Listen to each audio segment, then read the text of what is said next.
Corona virus کی منحوس وبا نے سماج کے تمام طبقات کو یکساں طور پر متاثر کیا ہے۔ انسان خود کو اس وبا کے قہرناکی سے بچانے میں عموماً ناکامیاب ہی رہا ہے۔ شعر و ادب سے وابستہ شخصیات بھی اس مہلک وبا کی زد میں آ کر یکے بعد دیگرے فیصلہ کن ہوئیں اور ہم کچھ بھی نہ کر سکے۔ مدد تو دور، ان کے آخری سفر میں شریک بھی نہ ہو سکے۔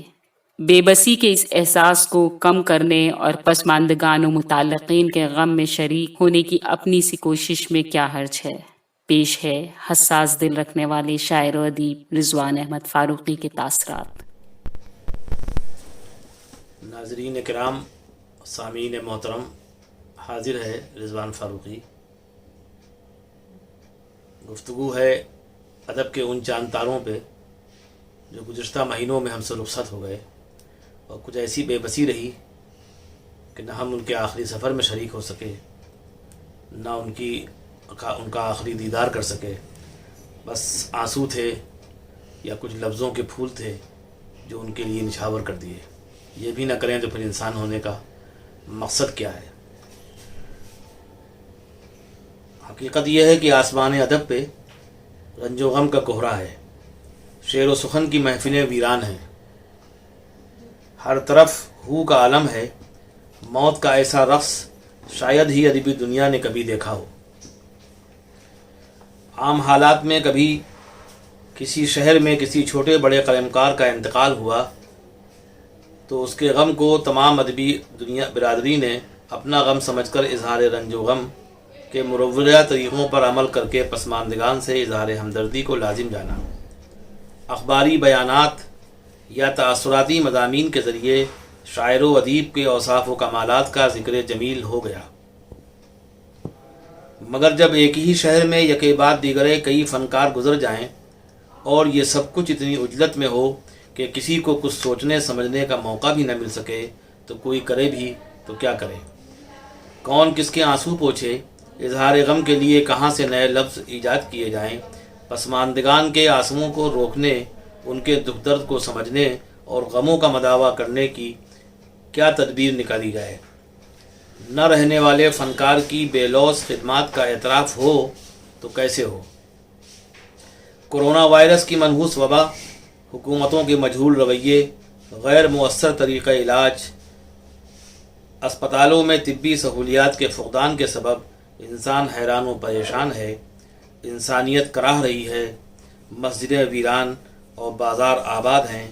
ایسے میں قدرت رحم بھی کرے تو کس پر؟ غور کیجئے کیسے کیسے شگفتہ و شاداب چہرے دیکھتے دیکھتے کملا گئے۔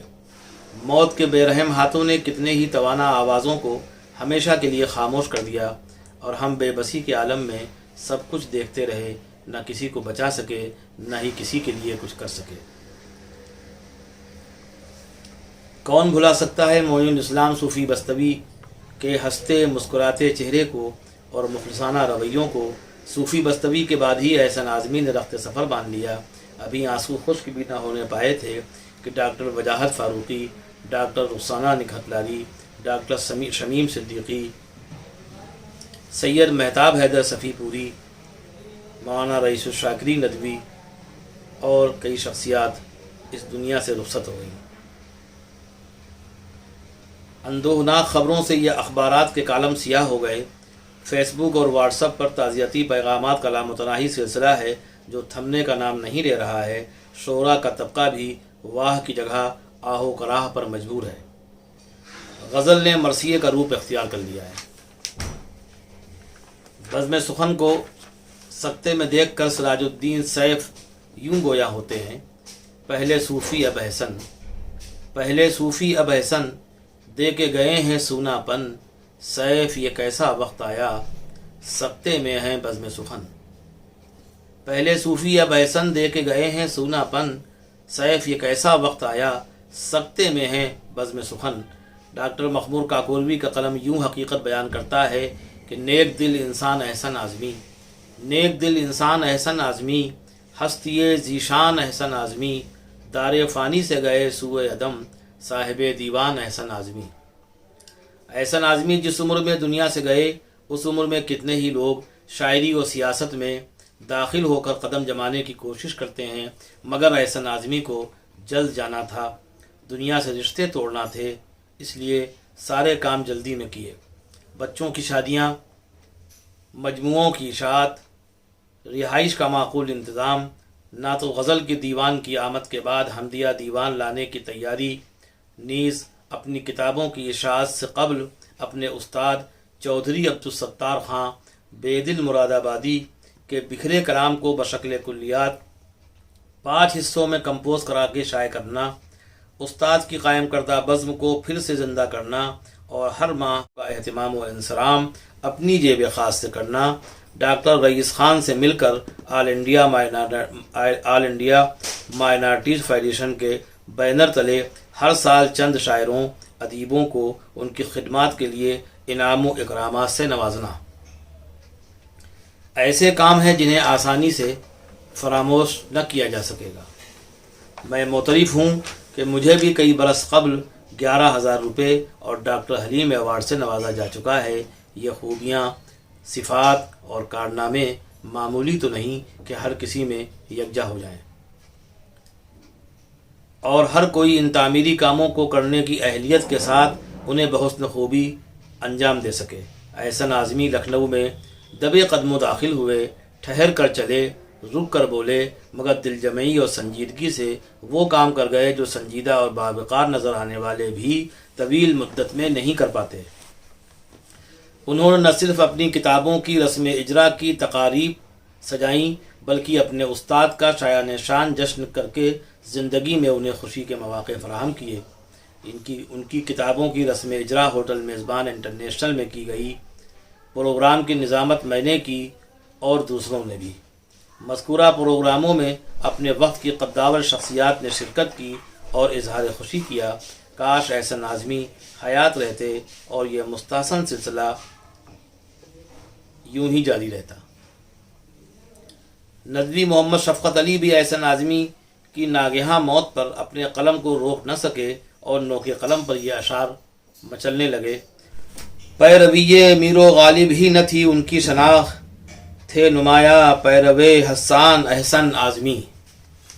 اور آگے فرماتے ہیں کہ مختصر مدت میں دیوان غزل لانے کے بعد، بالکل سچا مصرع ہے کہ مختصر مدت میں دیوان غزل لانے کے بعد نعت کا بھی دے گئے دیوان احسن اعظمی۔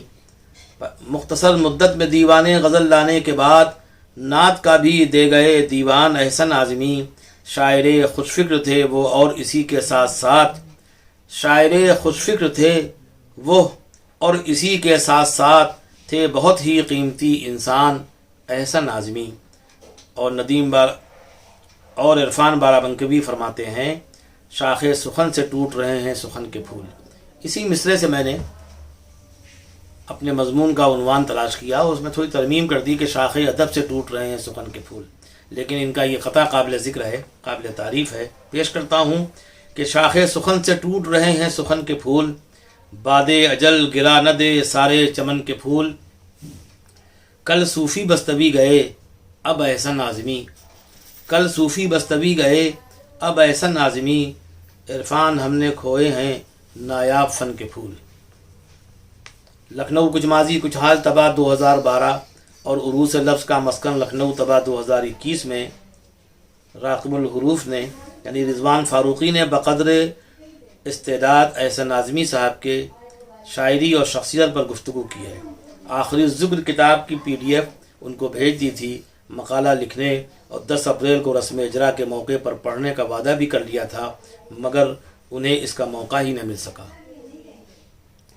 4 اپریل کو ہونے والی بزم صفی کی نشست بھی انہوں نے اپنی طبیعت کی خرابی کے سبب ہی ملتوی کی تھی، لیکن کسی کو قطعاً یہ علم نہ تھا کہ وہ گھر ہی میں کوارنٹائن ہیں اور تمام احتیاطی تدابیر کے باوجود وہ ہم سے جدا ہونے والے ہیں۔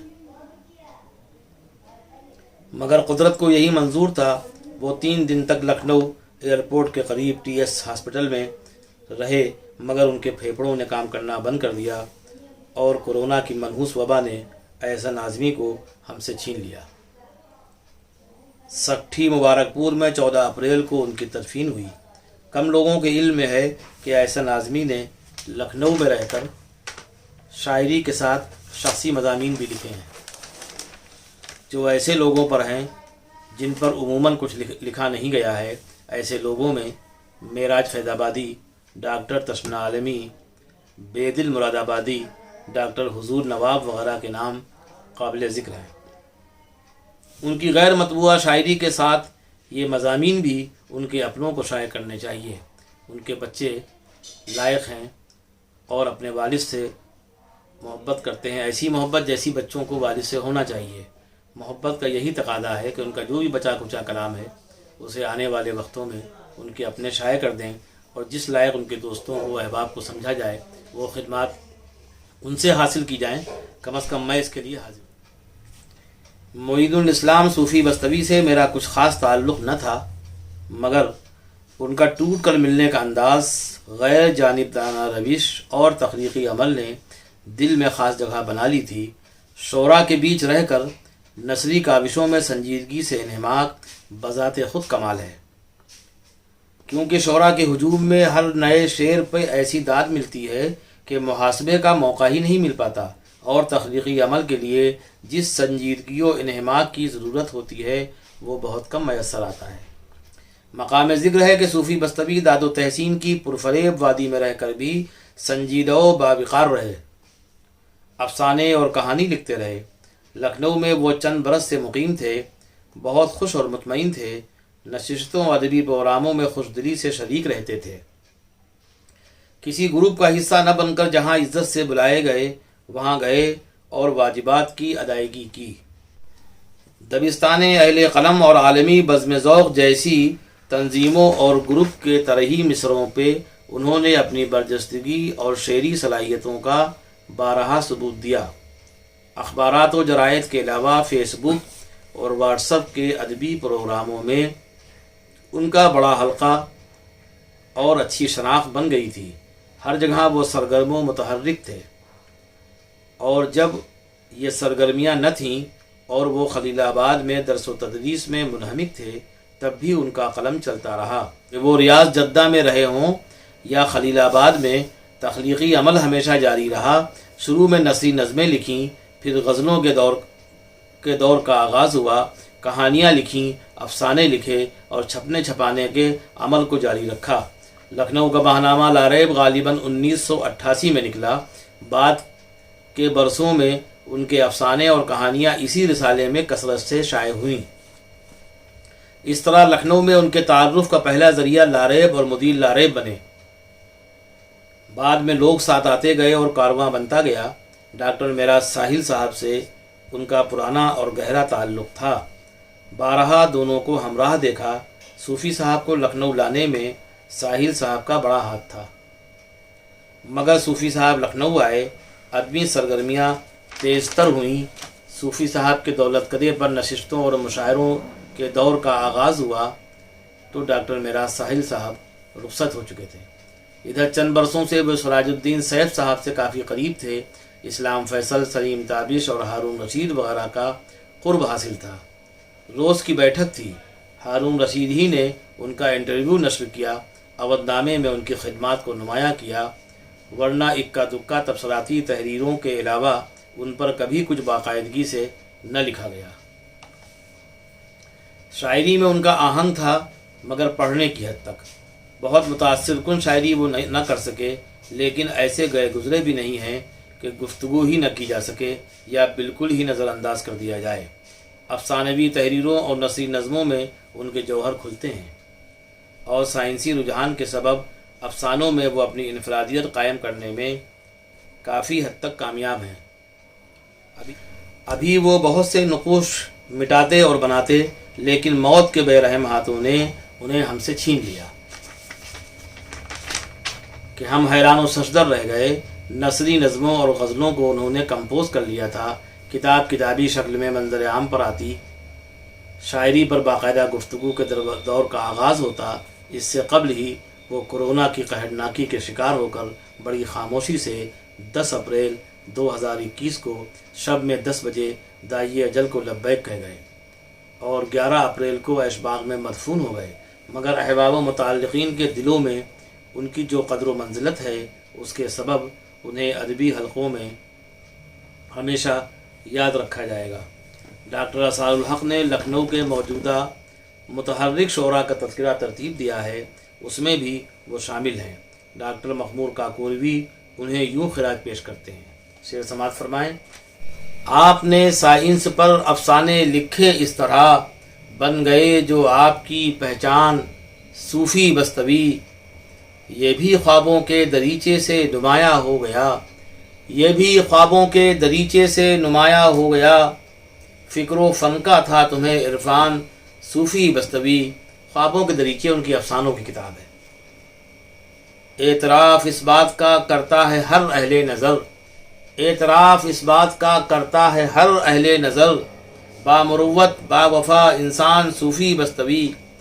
برملا مخمور کہتے ہیں سراج الدین سیف، سراج الدین سیف جو ان کے بہت قریبی دوست تھے لکھنؤ میں، ان کا ذکر ہے کہ برملا مخمور کہتے ہیں سراج الدین سیف، رکھتے مخفی تھے صدا احسان صوفی بستوی۔ سائنسی مزاج رکھنے والے معین الاسلام صوفی بستوی واقعی وفادار، بامروت اور با وفا انسان تھے۔ ان کے اخلاق و کردار نے سبھی کو متاثر کیا تھا۔ رضوان فاروقی نے جب کبھی انہیں بزم نور میں یاد کیا، وہ بلا تکلف تشریف لائے۔ عروس لفظ کا مسکن لکھنؤ پڑھ کر انہوں نے فرمایا تھا، یہ کتاب دلچسپ ہے، ایک عہد کی تاریخ ہے اور لکھنؤ پر عائد کیے گئے تمام الزامات کی تردید ہے۔ میں اس کتاب کو پڑھ کر اپنی رائے ضرور قلم بند کروں گا۔ کاش وہ حیات رہتے، لکھنؤ کی فضا کو مزید ادب خیز بناتے اور ادبی دنیا ان کی سائنسی فکر سے فائدہ اٹھاتی۔ ابھی آپ کو سننا ہے آنے والی کلپس میں مزید گفتگو، جس میں ڈاکٹر رخسان خطلاری، مولانا رئیس الشاکری ندوی، ڈاکٹر شمیم صدیقی، ڈاکٹر وجاہت فاروقی اور دیگر شخصیات پہ راکمل العروف نے گفتگو کی۔ خدا حافظ، شکریہ۔